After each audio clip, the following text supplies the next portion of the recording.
Greetings, ladies and gentlemen, it is I am the one and only Silver the Hedgehog here, and once again, I am back for the likes of the Maxi Toys videos here. Ladies and gentlemen, welcome back for some more of Let's Play of Castlevania 2 Simon's Quest for the Nintendo Entertainment System / Famicom Disk System for those of you who lived in Japan. So, last time we did somehow manage to explore quite a number of areas around here, especially concerning about the fact that we need to grind as many of those hearts as money. So just in case we can able to buy all sorts of stuff ranging between, let's just say the chain whip, and on top of that we actually did somehow buy not only garlic, just in case we can able to actually get some more items, specifically the silver dagger as we currently got. So as a result, about the fact that we actually did quite a number of things here and there. In addition to that, we also did manage to collect 3 pieces of the Dracula pieces. So because of this though, because we did somehow manage to explore not only 1, not 2, but 3 different mansions. So as a result, we did somehow manage to done that no problem mode, despite the fact that there's going to be quite a bit of annoyances around here, specifically with all these invisible pitfalls, and especially noticeable with the forms of those godforsaken blobs. So because of that though, and in addition to that though, it's about the fact that we did somehow manage to take down the very first boss in the game, which appears to be Death himself, which I will admit though right away though, I almost assumed that was going to be a Grim Reaper, but as it turns out it was just Death. So because of that though, I do apologize for that particular wrong little error right there when it comes to knowing certain bosses' names. So, I mean, relatively speaking though, it's about the fact that unlike the first game, that it does manage to contain 6 different bosses to tackle through, at least depending on what stage you go into. So in here though, it only contains 3 bosses, so as a result, it kind of feels a bit, I don't know, odd to able to have lesser amount of boss fights compared to the forms of how it does on the first game. But even then though, I suppose we'll probably get into more details onto that specific topic until for later, because we're about to go on to the next town. So because of this though, and of course it's now going to nighttime, so because of that though, we'll Scout able to survive in the actual nighttime. So anywho though, a few things I want to talk about while this is happening is that recently, today's date of course is the 8th of October today, in some cases in 2023 today. Relatively speaking though, it's about the fact that, well, I'm happy to report is that, well, happy 2nd anniversary of the actual game's release of Metroid Dread for the Nintendo Switch, if I'm assuming so anyway. Now as a result of that particular matter though, it's about the fact that around the same time actually, happy 2nd anniversary of the system's release of the Nintendo Switch OLED model. So because of that though, I kind of believe 2 of those things did somehow came out in exactly the same time, while looking back on it though, ever since in 2021. So despite the fact that we still haven't got ourselves the definitive way experiencing the Nintendo Switch so far, mainly because about the fact that our Nintendo Switch still works after all. So even then though, you probably expect at this point. So even then though, I was originally able to get the Switch OLED model during that time, but of course I'm still not able to save up due to the forms of the upcoming titles, and especially noticeable with certain films I was really looking forward to seeing. So because of that though, I think for the most part though, is about the fact that aside from the fact that, well, we've only got about 2 more films left that I was really excited for, or technically 3, because the films of Wish. Well, I wasn't expecting about for the fact that, well, again, we'll probably save that particular topic until a later time. So, but even then though, so anywho though, also I just realized is about the fact that with the actual hearts count, I believe the maximum you can only hold up to is the forms of 256 hearts, so that seems kind of odd. I almost assume about the fact that we can able to get up to like 300 but as a result, I just have no idea. They just stopped at the maximum of 256. So anyway though, and it seems to be more specifically, I'm almost going to be dying right here. So hopefully, once the daytime is about able to come and shine, obviously though I can able to regenerate my health, thanks to the forms of that particular church, as I am currently onto right now. But like I said before, that particular church has been closed during the night, so you still have to wait for, you know, the ridiculous amount of time in order able to make the actual daytime to happen. So sometimes it can be felt a bit too much of a pace breaking sometimes, unless if you keep on killing all sorts of enemies like zombies and whatever. Basically though, as I said before, since in yesterday, obviously you can able to get experience points if you keep on killing those zombies, or potentially speaking with any other enemy encounters. I think that might also apply to bosses or something like that. Mind you, there's not much bosses in this game though, so there's only like a grand total of like 3 of them, like 2 regular bosses, including the final boss. So yeah, that seems kind of weird. So anyway, so now the actual sun is about to rise, so now we can able to actually access to other things in the town itself. Like, obviously I need to pop over to the church first, so just in case I can able to restore my health before I get a game over. So, I mean, relatively speaking though, is about the fact that I don't think it's possible you can able to actually grind extra lives in this game, unlike in the forms of how it does it on the first game and the third game, which we'll get to that at some point during the next weekend. That something tells me is that about the fact that in order to get extra lives in Castlevania 1 and Castlevania 3, presumably speaking, it's all about the score based. So yeah, I can totally see why about for the fact that we did somehow manage to able to come across into that extra life after finishing the game, specifically Castlevania 1. So oh, and by the way, one thing I honestly forgot to mention about ever since in yesterday's video is that, unfortunately though, another one of those Nintendo Switch games is about to be getting delayed until specifically in December this year, which, you know exactly what I'm gonna say, is that Batman Arkham Trilogy for the Nintendo Switch has officially been delayed until the 1st of December this year. So as a result, it was originally going to be able to release it during at some point during the forms of next Friday, presumably speaking, for the sake of the forms of the 13th of October, but that does not seem to be the case. So as a result, yeah, I think the only reason why they have to delay that particular compilation is that they did state this, is that more time is needed to bring players the best possible experience on the Nintendo Switch. So we apologize to fans who are excited to play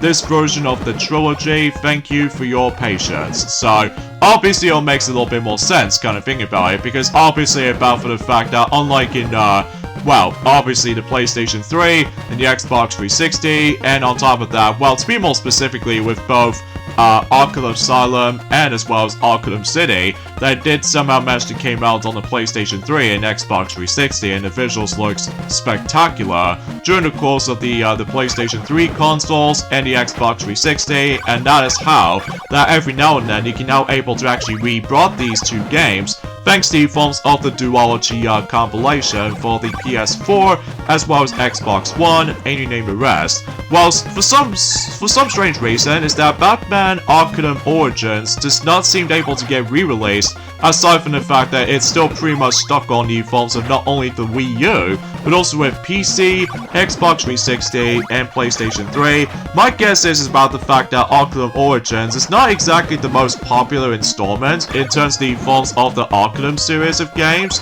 Well, I don't know about you, because I've definitely heard about the game before. So anyways, let's play as the last Gullick, presumably speaking, to able to get ourselves a silk bag. So that way we can able to actually just, well, grab that, I suppose. So anyways though, so let's just go ahead and, oh goodness gracious, we have to consider trying to able to avoid those godforsaken blobs. Like, usually, relatively speaking though, sometimes the actual pattern is way too random for those stupid blobs, but thankfully though, as soon as you're able to actually equip the shield, that way you can able to reflect that particular fireball projectile from those particular snake heads. So at least you don't have to worry about the forms of getting hit multiple times. So, you know, think of like the forms of the shield thing for the sake of the forms of Zelda 2 The Adventure of Link, except the fact that, wow, obviously about for the fact that you have to able to keep on equipping that, just in case you get able to keep on pausing the game. So because of that though, he has the exactly the same situation as the forms of Link's Awakening a little bit,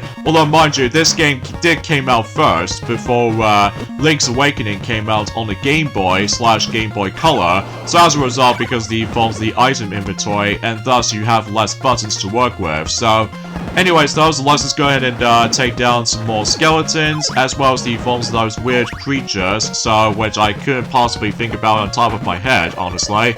and it looks like it's going back to nighttime again, so I think I actually miscalculated of what day we actually onto, in terms of the game progression. I think my guess is about the fact that we've almost gone close to, day 8 or day 7, but even then, because I didn't exactly pay attention to the forms of the actual day calculations for its entire progression, so either way though, that's saying something. Anywho though, so it looks like we're now on to the next town. I think for this particular town we're actually onto right now, I think this is where the fact that we can able to actually buy the next upgrade for the whip. So as a result, I would say about for the fact that it's probably best able to keep on grinding some more hearts as much as possible, and it looks like my health is being regenerated, so that's a good thing. Especially because something tells me I've got a new level up, so that should be all pretty swell. I think my guess is it's like defense or something like that.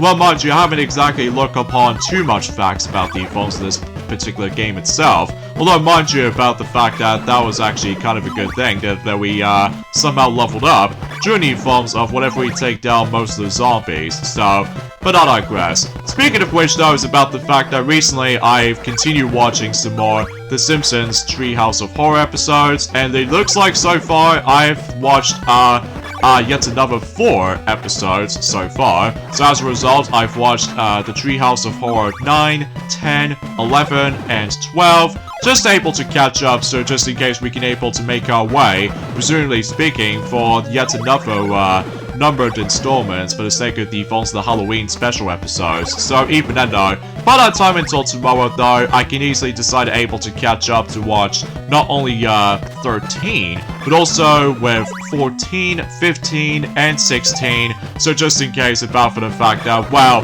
relatively speaking though, I actually really do enjoy certain segments though. One thing in particular though, and that's what appears to be about the fact that we've watched quite a lot of segments here and there, like for instance with the Genesis Top, and especially noticeable with the forms of Homer Cubed, and also with the forms of any other stuff for that matter. Oh, and same applies with the forms of that particular one of those segments in the 9th installment, where basically Itchy and Scratchy cartoon thing.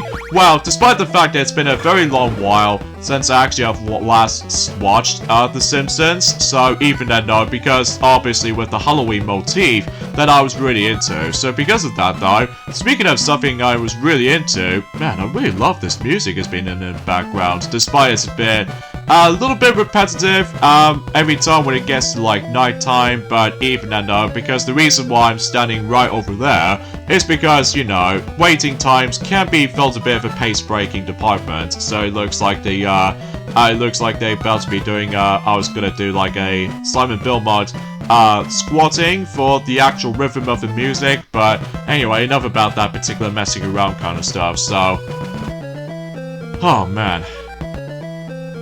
Alright, finally. So, anyway, so now we've actually gone back to daytime, so now we can able to buy not only by the forms of one of those items in particular, which I'm about to be hit off to right now, but also I can able to actually get myself the next upgrade for the whip itself. Now, technically, there was actually one last whip upgrade that we can probably try to get, but that'll be until for later. And trust me when I'm saying this, make sure you don't waste too much hearts, just in case about for the fact that if you want to make the game a little bit more easy to manage, well, aside from the forms of stiff controls and everything, so usually for stiff controls it's usually hereditary, so even then though, you probably get the idea of what I was going to be thinking about it, so anywho though, so let's just go ahead and find the actual building that does manage able to have the whip upgrade. So I will admit though right away is about the fact that despite this is still my least favorite installment in terms of the forms of the Castlevania classic games,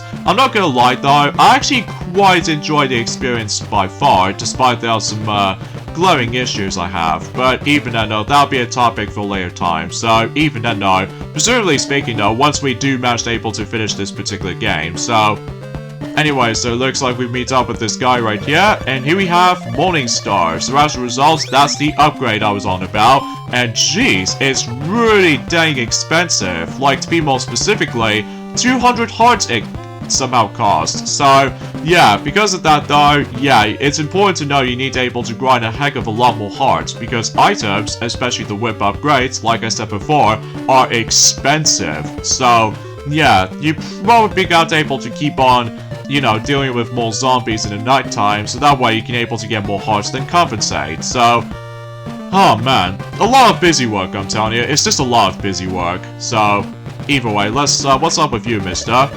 Don't make me stay. I will die. Okay, that seems kind of useless. But even then though, sometimes they, most of the townspeople seems able to give you, like, fake clues about the forms of Dracula's riddle, but other times they brings us some very useless, you know, useless trivia, so... Again, you don't have to necessarily try to worry about talking to those townspeople, because, like I said before, they have nothing useful to say, aside from the first guy you meet, gives you a nice hint when you start the game or something, so... Anyways though, so now we've got that out of the way, and as you can tell, the whip is super satisfying with the Morning Star. Well, technically, there's one more whip upgrade that we can able to obtain, but then again, that'll be for later, because for now, we're about to tackle through the 4th mansion, and to get to this point, we need to go all the way over there, and as a result, about for the fact that, remember that particular crystal that we somehow got? That's usually, relatively speaking though, originally we did have the blue crystal, but now we have the red crystal, so crouch here, and this whirlwind decides able to come along, and it's gonna drag us all the way to the other side. And from here, we made our way to the next mansion. So, yeah, it seems that we've almost done for this point, folks. Especially concerning about for the fact that, well, I can't believe the actual traveling parts goes by a lot smoothly. Because, let me tell you something right from the start, though, is that, my goodness, from my previous attempts of this particular game, just feels a bit pretty messy. Like, on the first attempt of my particular practice run, my god, I always get confused. And the second run, I gone pretty far, except the fact that I pretty much missed out on that particular upgrade, which is to be more specifically, Morning Star whip upgrade. And because of that though, I just essentially got rage quit as a result. Because much like the forms of how it does it on Zelda 2 The Adventure of Link, speaking of which, this game does not have a built-in map function. So because of that though, you have to take a massive guess. Because obviously certain environments look a bit similar to one another, although the only difference being is of course the different color schemes. And on top of all that stuff though, you might able to come across into this very repetitive you know what I'm saying, with the skeleton sprites over and over again with different touch of color, so... But anywho though, I think if I recall correctly, there might be some invisible walls that we can able to go through, so at the very least that's that. And I think, relatively speaking though, one of those hooded person decides to able to actually be placed in this very odd place, so we got able to figure something out once we able to keep on exploring for this particular mansion. So, anywho though, oh yeah, something's worth noting for is that, potentially speaking though, is about the fact that if you try to able to actually go after the best ending, if you really want to be Monster Desire, like I said before, is about the fact that in order able to get the best ending, is that you have to beat the game in less than 8 game days, because honestly, that if you don't pull this off, you highly recommend you're able to utilize the password system to get it. So, even though, despite I rarely use the password feature, since it during forms of about a few game situations, like for instance with Tails Adventure or Toy Story for the Mega Drive / Sega Genesis, well mind you, the European PAL version mind you, because obviously the American version or the Genesis version for some reason does not contain any passwords, so that's a bit stingy on that front, especially concerning about for the fact that that game is really punishing as well for its difficulty, but even then though, that's besides the point, so... Yeah, it's a bit of a bummer about the fact that, you know what I'm saying, with the Forms of the Batman Arkham Trilogy compilation is no longer going to be releasing in this year's Halloween, which, I get it because of how the fact that they weren't able to improve upon, you know, certain visuals or something like that, but either way, so let's go ahead and purchase this oak stake, so just in case we can able to actually get the next piece of the Dracula's piece, so... And at this point in time, it's about the fact that, aside from the fact that we've only got one more, oak stake until when it does it for later, it seems that we're pretty much done when it comes to purchasing stuff for utilizing hearts, so that seems something alright. But even then, let's just go ahead and take down some more skeletons, just in case we do need to grind as many of those hearts as much as we can. So, yeah, it feels like we're about to be collecting hearts. Like, it kind of feels a bit similar to the forms of how it does it in, let's just say in Kingdom Hearts 358 over 2 days. That basically, though, we're about to be collecting hearts by simply defeating Heartless. So, yeah, it seems kind of strange to kind of think about it. So now we got ourselves the Dracula's nail. So, yeah, it does seem kind of feels a bit more weird for that circumstances, but still. But anywho, though, oh yeah, something's worth noting for as well is about the fact that we're still on the forms of the midway portion of this particular mini heatwave situation for the UK country for right now. Specifically, something tells me about for the fact that we're now entering into the Indian summer. So, yeah, it seems kind of strange to be able to actually have this little, well, it's nice to be able to have some warm temperatures at the very least, but I don't know, something about the forms of that particular thing just feels a bit, well, I don't know about you, because I haven't exactly experienced the actual summer for quite some time since the journey forms have been the past few days or past few weeks or so. But even then, no, I just have no words to think about it. So, but anywho, though, so I think that pretty much takes care of the forms of this particular mansion. So, again, if you pretty much know exactly where you're about to be going to, you should be able to actually tackle through certain mansions no problem. Especially because with that particular Morningstar whip that we somehow got, that means we can now be able to actually deal with those enemy encounters a lot more easier. So,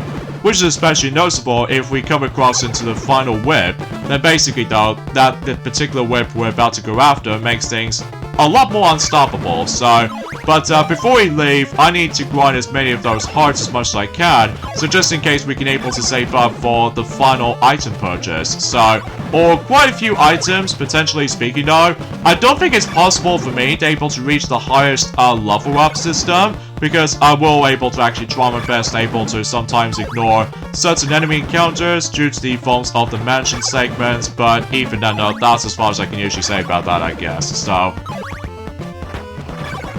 but anyways though, so let's just go ahead and kill more of those same skeleton sprites, and yeah, you probably get the idea. So, how the heck did that supposed to happen? Okay, whatever. So I'm thinking we are... Actually, let me go ahead and deal with this last skeleton, and we'll call it a day. So, actually, no way. Let me just deal with one more. Or maybe sometimes they don't spawn too many hearts, but either way though, sometimes the item respawn points just feels a bit random at one form or another. But either way, now let's go ahead and leave this particular mansion, and we can now focus on to the final mansion in the game. So, again, for the most part, we actually gone for this particular game a bit smoother than I was expecting. So because of that, I must say that this is actually by far as my better attempt than the forms of how it does on my 2 practice runs. So, but even then, no, let's just go ahead and go down here and able to actually realize that we can able to take down some even more same skeleton sprite again, except now it's on a different color, and also it does have more defense than the forms of how it does it since in some areas. So anyways, let's use the holy water to able to break the actual wall and meet up with this particular guy right here, and it'll able to actually give us a ultimate weapon. To be more specifically,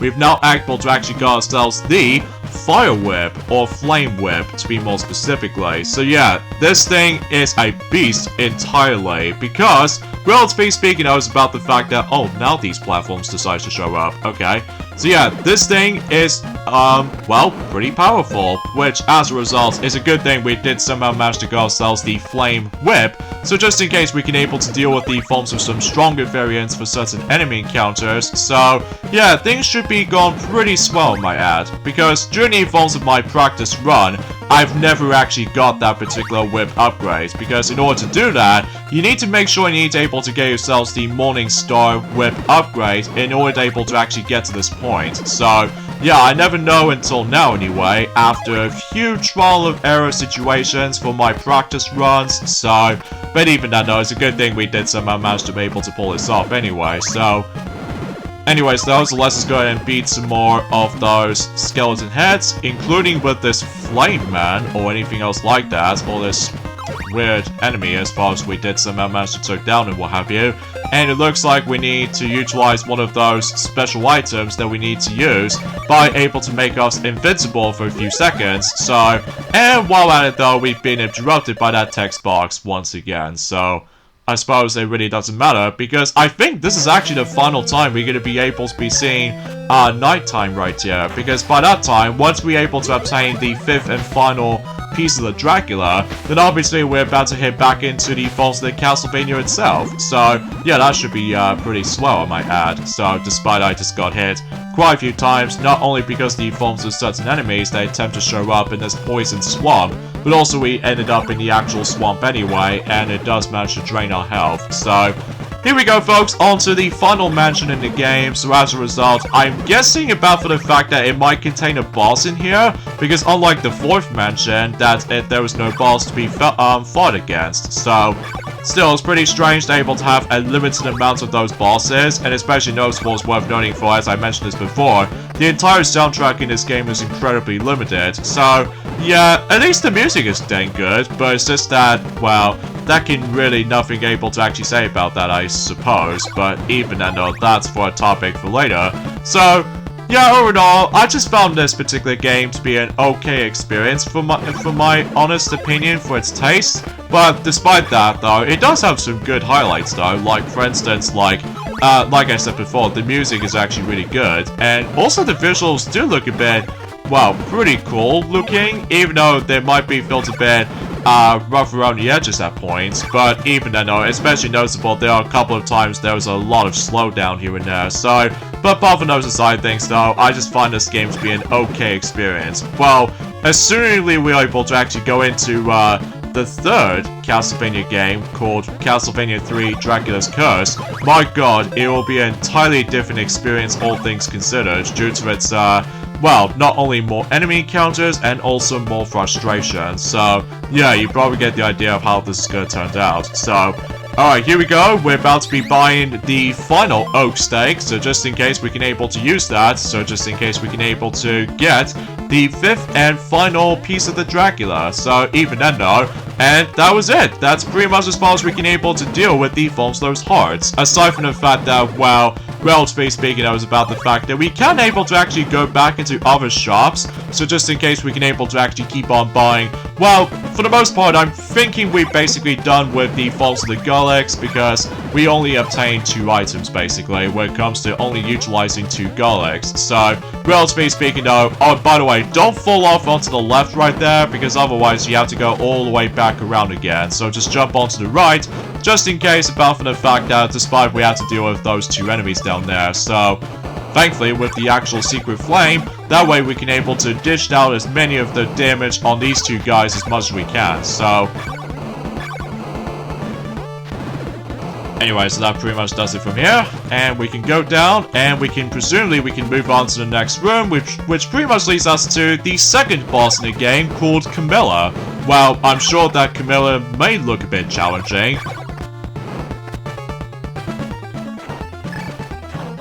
Oh, that's all she does, isn't it? Dear god, what kind of happened to the phones of the boss department? I mean, again, like I mentioned this before, they're the most memorable part in the last game, for better or for worse, but still.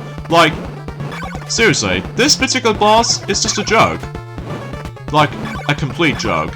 Like, all he does is to spin around, and occasionally he'll try and able to summon those mini fireballs, and that was it, basically. So, yeah, kind of a weird joke boss fight. So, either way, now we actually got ourselves the cross. So, even though, let's go ahead and use the final oak stake to able to use that to get the final piece of the Dracula, specifically possessed by Dracula's ring. So, yeah, that should be all pretty swell as far as this is concerned. So, either way though, so now we can able to leave this particular mansion, and, oh, yeah, Camilla did somehow respawn, but luckily we can able to ignore her, so, assuming of course about for the fact that if you accidentally skipped her, well, obviously you can still able to obtain a piece of the Dracula, aside from the fact that you'll miss one of those items you desperately wanted, which is of course the actual cross, but aside from that, speaking of which though, it looks like we're about to be getting some more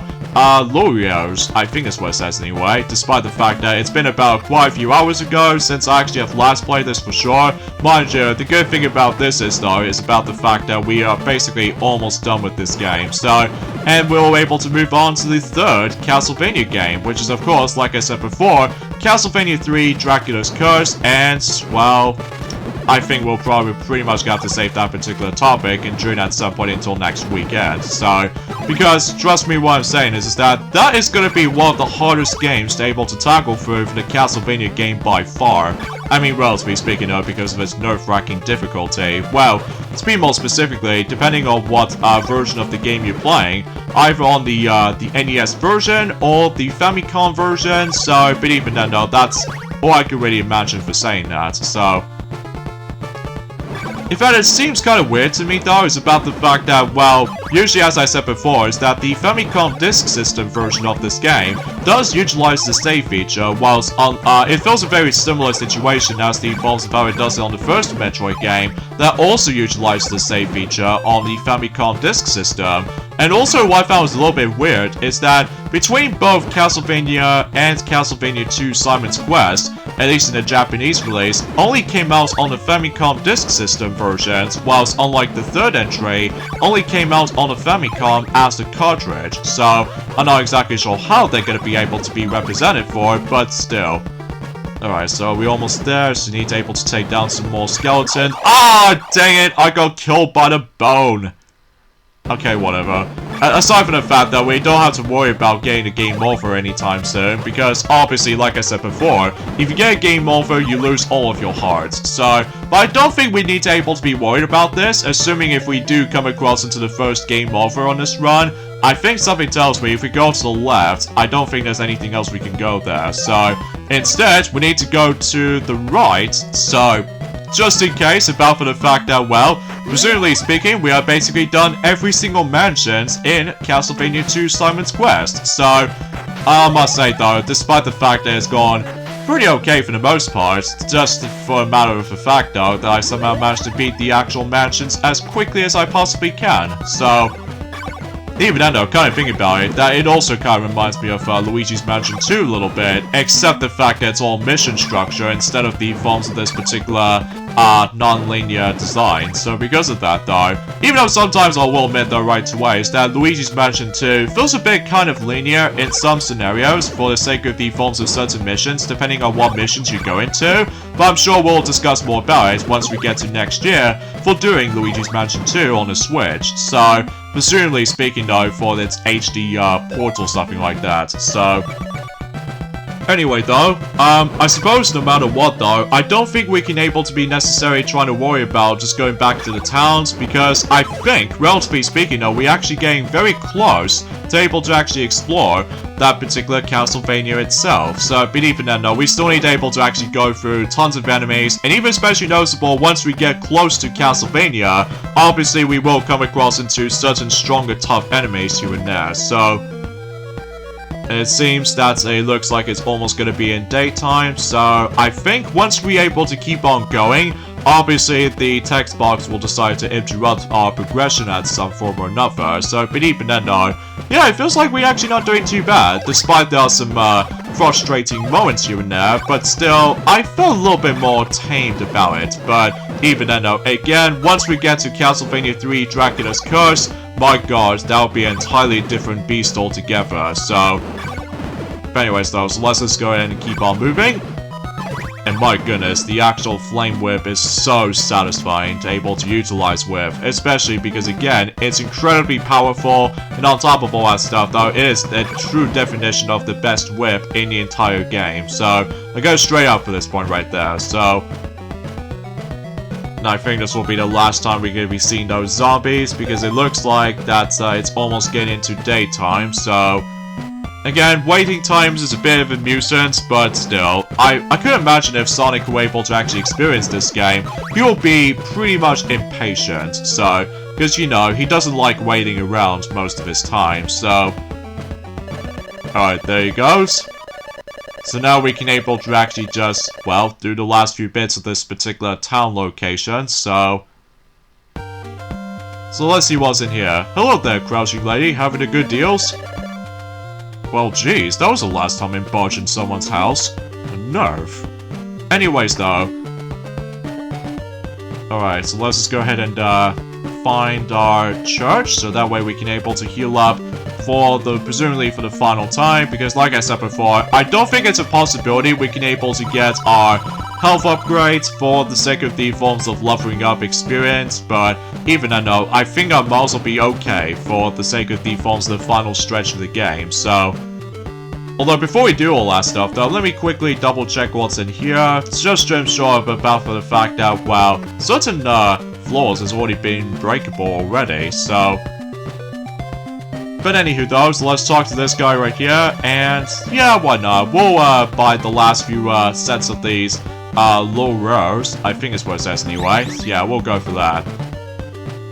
Just in case about for the fact that if there are some very tricky situations involved, like very tough aggressive enemies will decide to come along, then obviously I can able to use that for its temporary invincibility. So yeah, that will be the most useful item I can presumably try to get for this point. So, and oh boy, this one things gets a bit tricky for the most part, especially because again, you can't control your momentum in midair. So yeah, you have to deal with the forms of some leaps of faith, as well as good timing, to be able to actually utilize the whip itself. So, but at least thankfully though, we're actually getting very close, so... And of course, best assured about the fact that you always have to equip the shield with you, just in case it makes the entire segment a lot more easy to manage, so... Anyway, so... And exponentially speaking though, this will be the last time we're going to be seeing those little skeleton enemy, which as a result, it's actually getting pretty stellar for the sake of the forms of how in fact all just a bit too stale. We're able to actually see those exactly the same skeleton sprites over and over again. I think this is presumably the final town in the game, presumably speaking, because, well, I don't think we can probably be able to actually decide to worry about this particular part, so, aside from the fact that, well, unfortunately though, one of your items will be gone away once we beat the game, because usually, relatively speaking though, like I said before, there's no way to able to save the game, until Castlevania Rondo of Blood for the PC Engine, that does allow you to able to save your game, including Symphony of the Night for the PlayStation / Sega Saturn, including multiple platforms here and there as well, like Xbox Live Arcade, as well as the forms of anything else to be more specific. So, speaking of something related to the Wii U and 3DS and the Xbox 360, it will be pretty sad for next year, so, because the online discontinuation for, not only for the Wii U, but also the 3DS's Nintendo Network function, so yeah, it seems pretty sad. In addition to that, with the Xbox Live Marketplace on the Xbox 360 store. So, yeah, this also means that you might as well say goodbye for, you know, Sonic 06 DLC, despite nobody seems to able to actually care about it, which is understandably so, because obviously Sonic 06 is a flawed game entirely, so...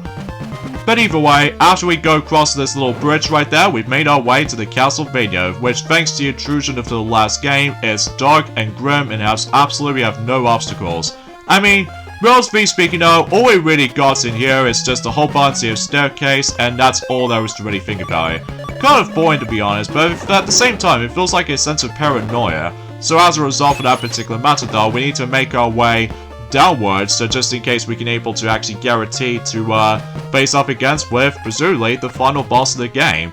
But even then, before we take on the final boss of the game, I just want to classify this one last time. Out of all the actual classic Castlevania games I played, this is certainly my least favorite. While non-linear style, while it's an interesting choice, but ultimately speaking though, it executed rather poorly here, and for the most part, you spend most of your time lost with no idea how to proceed.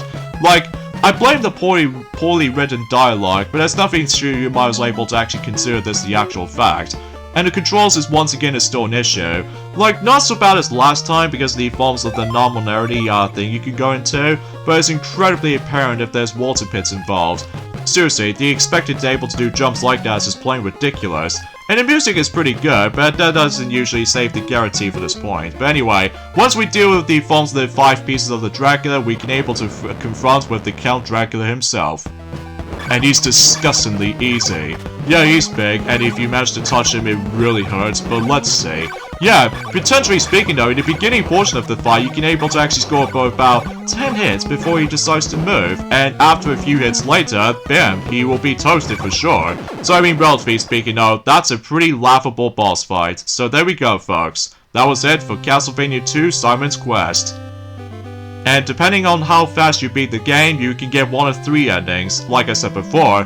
And this right here is the best ending, which as a result, it does contain a different color sky. And I believe if you manage to able to go for a normal ending, it just gets like a blue sky, and even especially noticeable, they do have a different dialogue of text. And finally, the bad ending does manage to do not feature Simon Belmont decides able to be praying, but also, get this, the sky color is different. So, yeah, that's about it basically. So, but even then though, yeah, as a result, yeah, I found this game to be an okay experience. But like I said before, it's entirely my opinion, but even then though, yeah, that was it for Castlevania 2 Simon's Quest. There's no credit sequence or anything else like that, it's just all about the in-game text, and that's all there is to really think about it. So, yeah, thank you guys so much for watching our Let's Play of Castlevania 2 Simon's Quest. I know it's a bit of an interesting experience, but next time we meet, for the sake of the Fonts of the Castlevania series of Let's Plays, we're going to be diving right into, like I said before so many times already, we're about to jump right into Castlevania 3 Dracula's Curse for the NES. So, presumably speaking, the final game of the entire Castlevania trilogy for the Nintendo Entertainment System. So, and oh boy, this will be an entirely interesting experience also, because, well, as I mentioned this before, there's a lot of frustration involved. So, yeah, this is me, Silver the Hedgehog here from the Maxi Toys, and until then, I'll see you guys soon. Bye.